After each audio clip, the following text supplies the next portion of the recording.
सर्वरूपमयी देवी सर्वदेवी मयम जगत अतोहम विश्वरूपाम ताम नमाम परमेश्वरीम।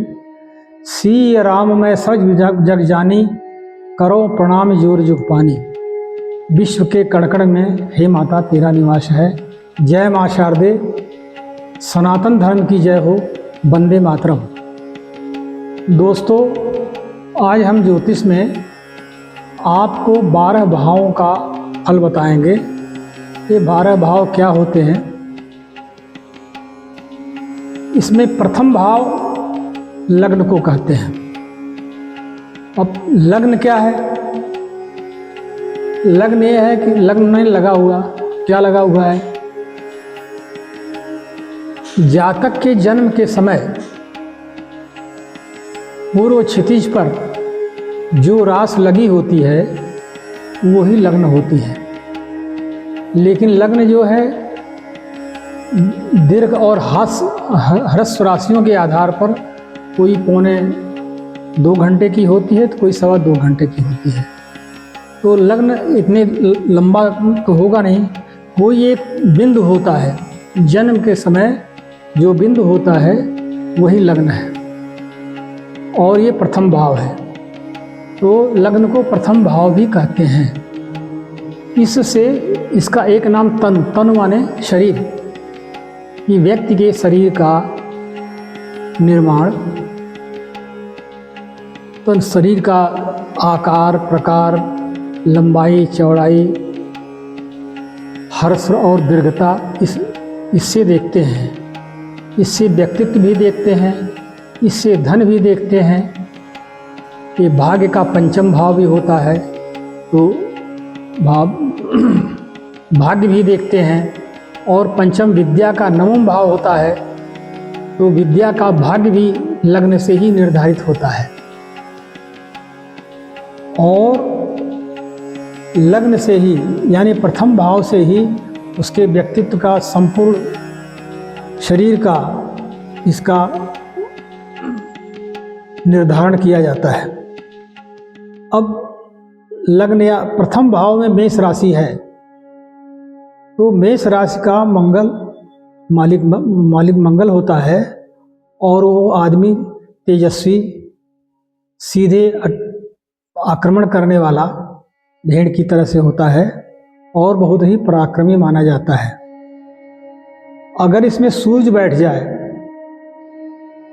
तो वो उच्च का हो जाता है। मेष राशि में है, सूर्य है, लग्न में है तो उच्च राशि का हो जाता है। लेकिन उसके आँखों में विकार पैदा होता है। देर सवेर चश्मे लग जाते हैं, उसको आँख का ऑपरेशन भी कराना पड़ सकता है। कभी कभी किसी को अंधत्व का भी सामना करना पड़ता है। अगर प्रथम भाव में वृष राशि आ जाए तो उसका मालिक शुक्र होता है। तो आदमी बहुत ही मिलनसार, शुक्र की प्रधानता लिए होता है। गायन, वादन और तमाम 64 कलाओं में किसी न किसी कला में वो विख्यात होता है। काव्य में भी रुचि रखता है। अगर प्रथम भाव में मिथुन राशि आ जाए तो उसका मालिक बुध होता है। उसके पास बौद्धिक क्षमता ज़्यादा होती है, पढ़ने लिखने में सक्षम होता है। किसी चीज़ को सीखने में वो जल्दी से सीख जाता है, प्रवीण हो जाता है और उस पर बुद्ध का प्रभाव रहता है।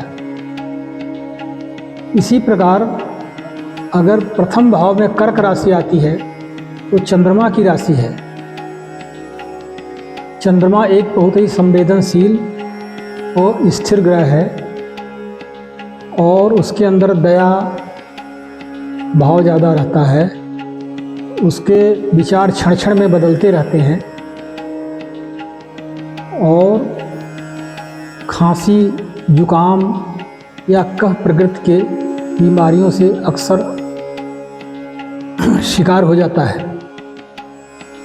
अगर प्रथम भाव में सिंह लग्न है तो वो आदमी तेजस्वी, सूर्य का प्रभाव लिए होता है और गौर वर्ण का, मध्यम कद का होता है और हर आदमी से संघर्ष करने की उसकी क्षमता होती है, नेतृत्व की क्षमता होती है, किसी संस्था का अध्यक्ष होता है, मैनेजमेंट देखता है, मैनेजर होता है, और वो आदमी बहुत ही तेजस्वी माना जाता है। अगर प्रथम भाव में कन्या राशि हो जाए तो उसको कन्या लग्न भी कहते हैं, और प्रथम भाव में कन्या राशि हो जाने से वो भी बुध का ही प्रभाव लिए होता है, और उसके अंदर संस्कार अच्छे होते हैं और जिम्मेदारियों को निभाने की उसके अंदर क्षमता होती है। कन्या राशि एक तरह से अकेली एक लड़की नाव चलाती हुई ऐसा दिखाया गया है, और वो व्यापारिक, ऐसा व्यक्ति व्यापार की तरफ ज़्यादा झुकता है और मैटेरियलिस्टिक परसूट का होता है। कन्या राशि वाले व्यापार में ज़्यादा रुचि रखते हैं, गायन वादन और कंप्यूटर में भी उनकी विशेष रुचि होती है। अब हम तुला राशि को लेते हैं। अगर लग्न में तुला राशि है तो वो तुला लग्न हो जाती है। तुला लग्न का मालिक शुक्र होता है, वो विभिन्न प्रकार की कलाओं, गायन वादन के क्षेत्र में, काम के क्षेत्र में वो प्रवीण होता है, और उसके पास सारी विद्याएं होती हैं। एक तरह से देखा जाए तो शुक्राचार्य के पास मृत्युंजय विद्या है, महामृत्युंजय शक्ति उसके पास है। ऐसे व्यक्ति देखने में बहुत सुंदर होते हैं, नाक नक्श तीखा होता है, थोड़ा हल्के से सांवले भी होते हैं, और उनकी अच्छी खासी कद और लंबाई होती है। अब आते हैं हम प्रथम भाव में अगर वृश्चिक राशि है। प्रथम भाव में अगर वृश्चिक राशि है तो उसका मालिक मंगल होता है, और मंगल में ऐसा मंगल जिसमें जलीय प्रभाव हो, जैसे एसिड है, पानी है, जल से संबंधित तमाम क्षेत्रों पर उसका अधिकार होता है। क्योंकि वृश्चिक राशि होती है, वृश्चिक का मतलब बिच्छू होता है, वो बिल में या पीछे होते हैं। ऐसे व्यक्ति दृढ़ संकल्प के होते हैं, और ये सीआईडी का काम, आईबी, सीबीआई और छानबीन करने वाले, इस तरह की उनके अंदर विशेषता होती है। अब प्रथम भाव में अगर धनु लग्न होता है, धनु राशि आ जाती है प्रथम भाव में, तो उसका मालिक बृहस्पति होता है, और बृहस्पति विद्वान होता है, उसका डील डॉल लंबा होता है, गौर वर्ण का होता है, विद्या उसके पास प्रचुर मात्रा में होती है, और वो बहुत जल्दी लोगों पर विश्वास कर लेता है। धनु राशि की विशेषता ये है कि अगर उसके साथ धोखा हो गया तो वो फिर दोबारा कभी विश्वास नहीं करता किसी के ऊपर, और घातक स्थिति पैदा कर सकता है। और बृहस्पति के पास विद्या बहुत होती है, और पूजा पाठ, कर्मकांड, संस्कार, ये सब तमाम चीज़ों का ज्ञाता होता है। नेतृत्व क्षमता बहुत होती है, राजनीति में बहुत आगे जाता है, लेकिन वो धार्मिक भावनाओं के साथ उसके अंदर एकदम जाल फरेब नहीं होता है। अब हम आपको ले चलते हैं, अगर प्रथम भाव में मकर राशि है तो मकर राशि का मालिक शनि है, और मकर जल तत्व की राशि है, तो जल पर भी मकर राशि का प्रभाव है, क्योंकि मगर जो है जल में रहता है। ये मैटेरियलिस्टिक परसूट के होते हैं, ये धन दौलत के पीछे बहुत भागते हैं, व्यापारी होते हैं, और शनि से संबंधित व्यापार, लोहा, कोयला, पेट्रोलियम और तो मकर राशि के व्यक्ति धन संपत्ति के पीछे बहुत भागते हैं और शनि प्रधान व्यक्ति हमेशा नीचे देखते हुए चलता है।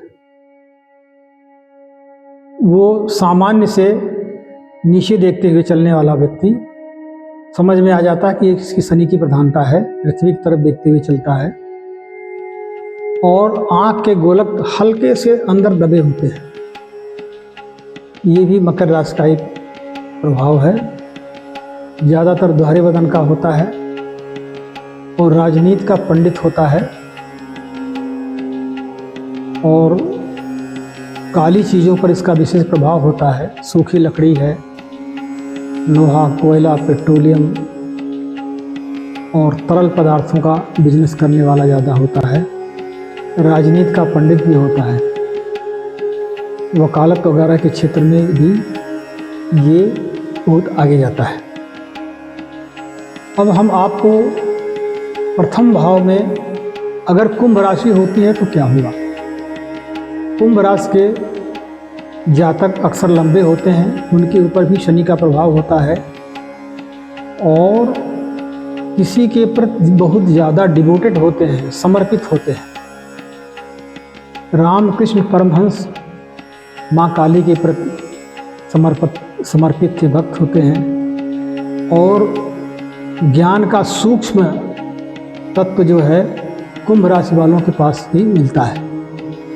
इनका भी व्यापार लोहा, कोयला, पेट्रोलियम, सूखी लकड़ी वही होता है जो शनि का होता है। मछली का भी व्यापार करते हैं और अध्यात्म के क्षेत्र में ये बहुत उन्नति करते हैं और राजनीति के भी पंडित होते हैं, स्थिर स्वभाव के होते हैं और जब चलते हैं तो लगता है कि उछलते हुए गेंद की तरह चलते हैं। अब हम आपको लग्न में अगर मीन राशि बैठ जाए तो क्या होगा। मीन राशि का अधिपति बृहस्पति होता है, उसका जल तत्व पर अधिकार होता है और वो भी विद्वान राशि होती है। कला के क्षेत्र में सबसे ज़्यादा आपको मीन राशि वाले मिलेंगे। फिल्म इंडस्ट्रीज़ में भी मीन राशि वाले ज़्यादा मिलेंगे, कविता कहानी वगैरह में भी मिलते हैं। ये जल तत्व का अगर व्यापार करते हैं तो इनको बहुत लाभ होता है। मछली का व्यापार है, जल में उत्पन्न होने वाली चीज़ें, मूंगा, मोती इत्यादि तरल पदार्थों का एसिड, इस तरह के व्यापार में बहुत राइज करते हैं। साहित्य के क्षेत्र में राइज करते हैं, आगे बढ़ते हैं और राजनीति में ये साफ सुथरी राजनीति के पंडित माने जाते हैं। इस प्रकार दोस्तों हमने आपको प्रथम भाव यानी लग्न भाव में बैठे हुए ग्रहों के बारे में आपको बताया। अब हम अगले एपिसोड में किसी दूसरे भाव के बारे में बताएंगे। तब